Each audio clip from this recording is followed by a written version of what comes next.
Now for this demonstration I've printed all the papers out ready to use, and they're all from Geisha set 2, the Geisha.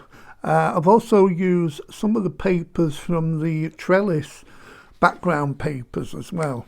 So that's the main design that I'm using. This is a medium Geisha topper with background.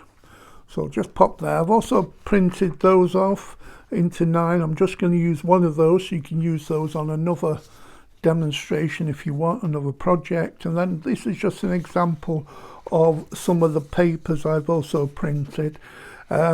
This one is really useful. You could use this as an insert because you've got a 2-tone background. Cut the edges off, fold it in half, and then you've got the lighter side that you can write on.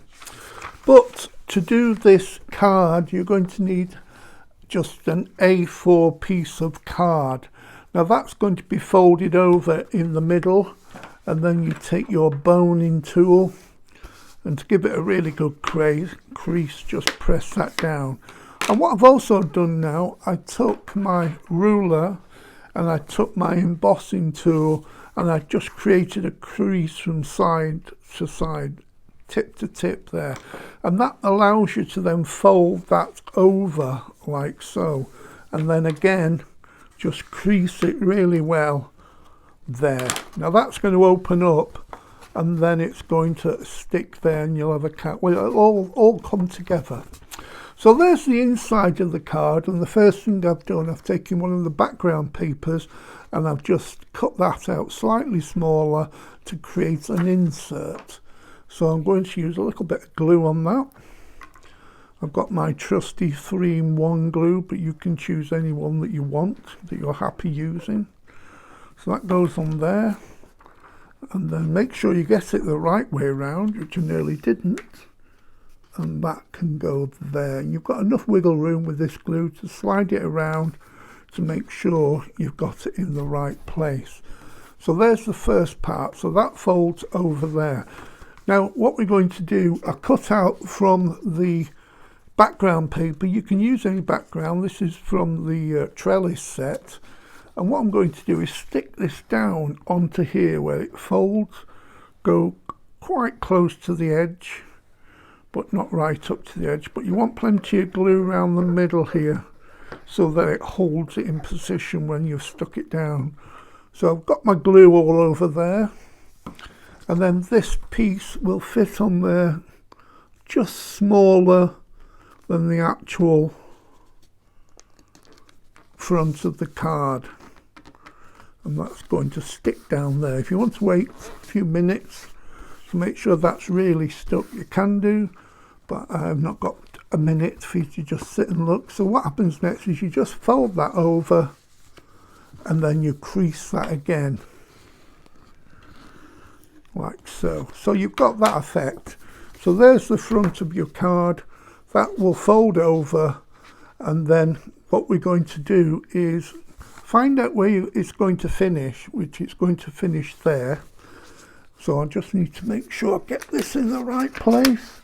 What I've taken now here is one of the rectangles I did there of the trellis effect, and I want this to be like a buttress. It's holding this card in place when you want it to be. So get the card exactly where you want it to be, and then just stick that down.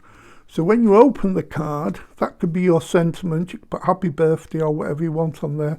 Your card will come like that, and then it'll open up, slot underneath there, and then you've got the card like this. Now you've got a few options. I've taken this piece of that image that I did from a medium large, and I trimmed it out but leaving a white border around, and then I just stuck that onto the front of the card, on the red card. Now you can decide what you want to do with this. Now you could put it there like that, so it overhangs, and then when it closes it's like that, so you can straighten that up. Or you could open that up again and you could put that here, so you get the card looking like that, and then you can see the background. Or you could have a card that stands up like so, and you could stick this on the edge here maybe. Don't know, you can see it better than I can do. Anyway, let me just twist it round. I think I know which way I'm going to do it. That's going to be like that.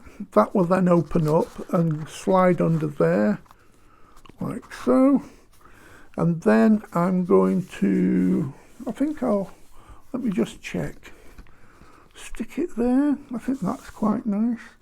Or stick it there. So it's like that. I think I'll do it that way, so it's like that. So I'm going to fold that over and I'm going to stick this straight on.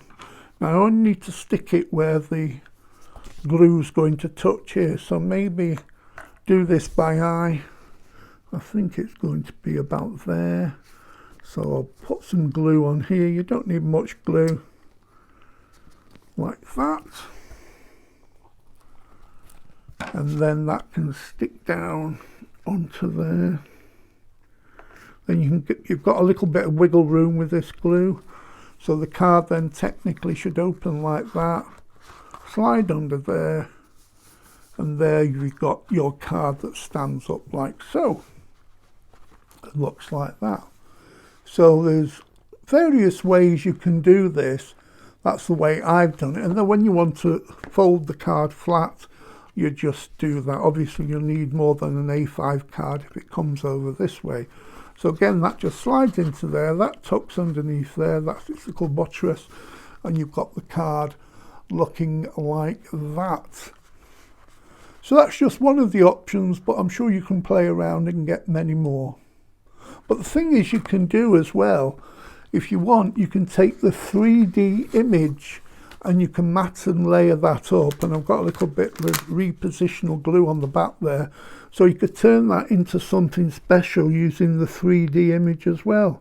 So that's going on to there like that, and there you've got the card which is in 3D, and I've given this a varnish with some water-based varnish so it almost looks like ceramic. Let me just stick that down again, and then that card will open up. And you've got the buttress there, and there's your finished card.